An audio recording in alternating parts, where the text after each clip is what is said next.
about this. I'm telling you, if you're a tracker, you're looking at this thing, you're going, this is the one that you're looking for. That other one that I showed you with the claw hooking into the soil, that one too is an exceptional one. But this one right here, this one's very good too. And it has as he stepped into the soft soil, first he left his impression here. Then his foot shuffled somehow, and he left his other claw marks again. So you got his foot stepping in, and then digging in even more, creating these incredible claw marks right here. So you have pads right here, claw marks again right here, and then he sunk himself in deeper right here. So this is something that this is what you look for when you're trying to find a track such as this, And yeah, one of my favorite of the collection is this one right here. I'm just bummed out because right here, there was another claw that was right here, and unfortunately, sometimes plaster on the edges crack. Otherwise, I do a photograph where it came looking at, man. So anyway, here it is right here. You can see a really good view of the claw marks right here. Right here's the pad. Just, I think this one is an exceptional track. And yeah. Cool. Let me show you another one. Now, all these tracks, I tracked, over that 10-day period, some tracks were here, some tracks were there, and this one was actually the first track. This is the first track that I plaster casted. This one right here, and to the casual eye, you're going, what is that? It doesn't even look like anything at all. But you know what? This one happened. You can see the pads totally right here on both sides. One thing I learned about this creature is that it stays in line. It has a habitat territory, goes in lines like this. I mean, I found several shooting out, but it likes to stay. It likes to step on its own tracks, and it stays on tree lines. And this one right here, you have a track going this way, and you have a track going that way. So you got like two tracks in one. And then right here, it is so big, indented. This was done, I believe, in the thaw of the snow to get so deep like that.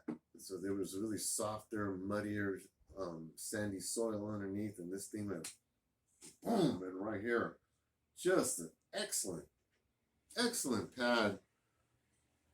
As you can see right here, along with the nails going all the way down. I got to be really careful. There's hair on this one. So I don't know if I want to somehow figure out to get the DNA extracted for such a thing. And, as this project progresses, I'll see what that is. However, this was taken by the women's bathroom, so it could be a woman's hair. I don't even know. I do know, though, that this is an incredible, well-indented track. It shows two-way direction. And as I show you a few other of these, you'll see the two-way direction. He likes to use, like I said, the trails over and over. Has the territory, knows what he's doing. He's the boss. Yeah. And when I first made this one, I sent the photograph to one of my best friends, David Esteves, who is like the head man of the CDF in Northern California. And he texted me back, and he goes, "Is that a baby Bigfoot?" And I texted him back. I don't know, bro. And I showed him that other track, but I went in there like that. He was going, "Yikes!" Anyway. So, you would say this thing is scary. It's dangerous, right? But you know what? I'm gonna let you know something. about this animal in that it's a wild animal. So therefore, it is unpredictable, and it does carry a lot of weight to it. It does walk on two legs. It's definitely the boss. But I'm gonna let you know that this animal is like many other animals out there, and when they say human beings, they don't want anything to do with this. They take off as fast as they can because they know we're bad news in their environment, really. And going in their environment, there's ways to go in so that you let the animal spirits know that you're going into the forest. So would you say that's important?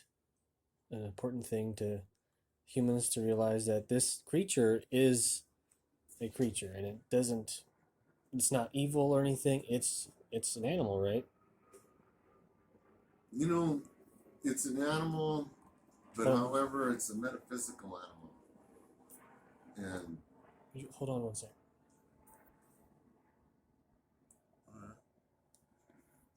yeah.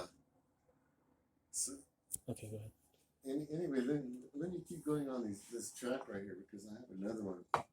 Unfortunately, this one cracked in half, but fortunately, it cracked only in one spot again. And this is another beautiful track of how it's using the direction. And right here, you have the heel of the creature again, all the way over here with the pads, and then look at here's his nails, and then over here, here's it going this way, and you have the same exact thing. So so it goes this way and it goes that way, and it likes to use its own footprints.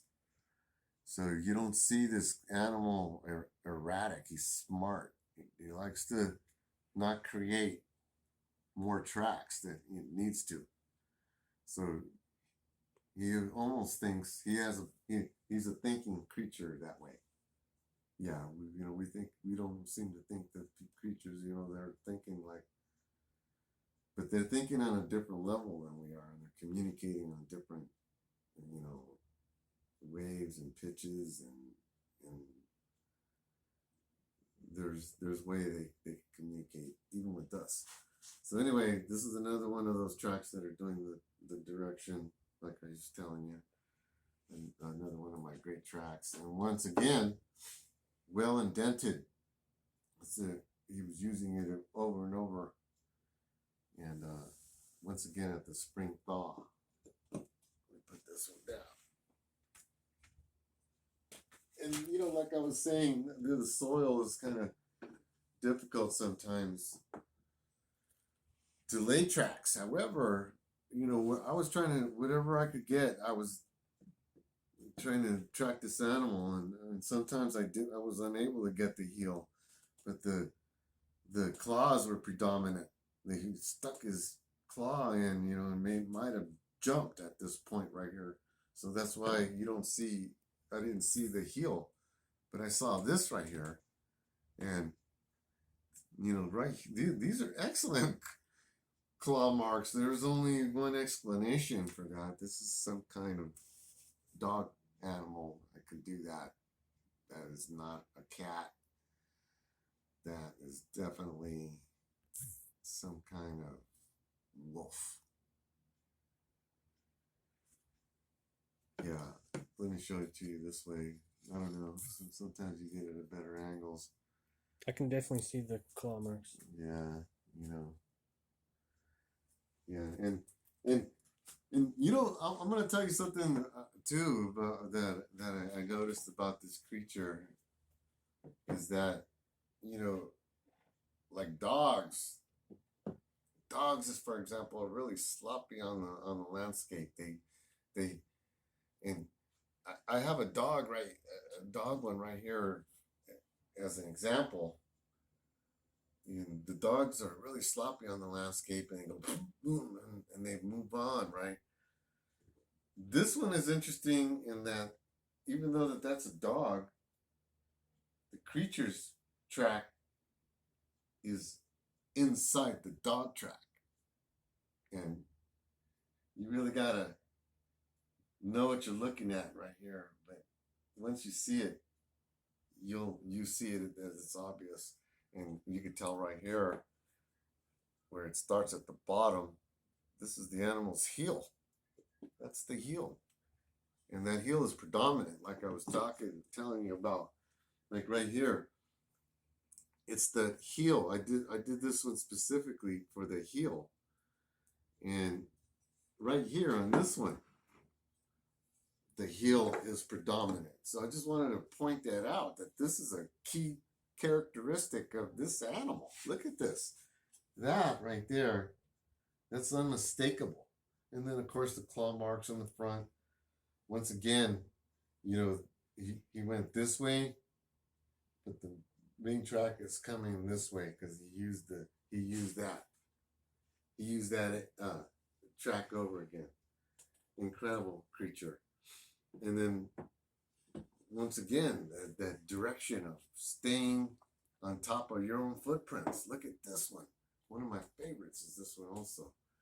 And here, where the heel should be, here you have little claw marks all over the place, right? Here's the pad, and on this side, the same thing.